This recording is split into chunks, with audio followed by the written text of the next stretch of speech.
Prenup nga pala ni na Kuya Koy at Ate Dana. Tara, samahan nyo kami. Sa 5-star nga pala kami sumakay, papuntang Pangasinan. Gabi na rin kami umalis kaya di na masyadong traffic. Saglit na lang yung biyahe namin. Nanood muna kami ng pulang araw bago kami umalis. Sobrang bilis na ng biyahe. Sa Dao, Pampanga nga pala kami nag-stop over. Dami nga pala rito mabibili mga pagkain kaso busog na kami.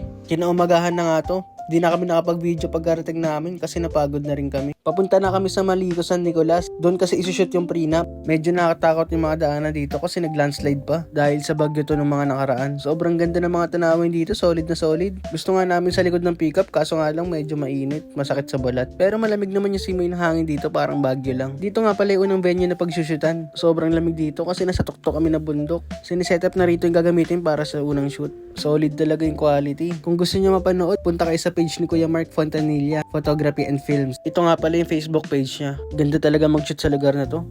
Ganda talaga.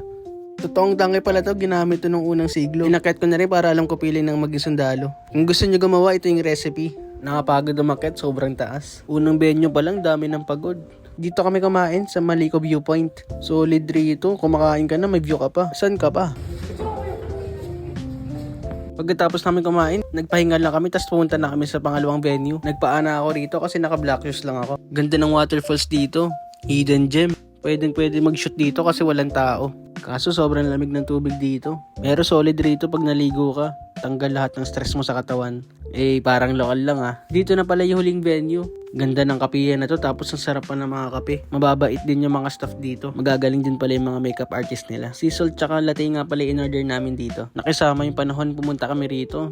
Buti hindi umulan. Kasi madalas daw umuulan dito, sabi ng mga lokal. Sobrang solid talaga magkape rito. Kaharap mo mga bundok, fresh air tapos walang pollution. IG story check.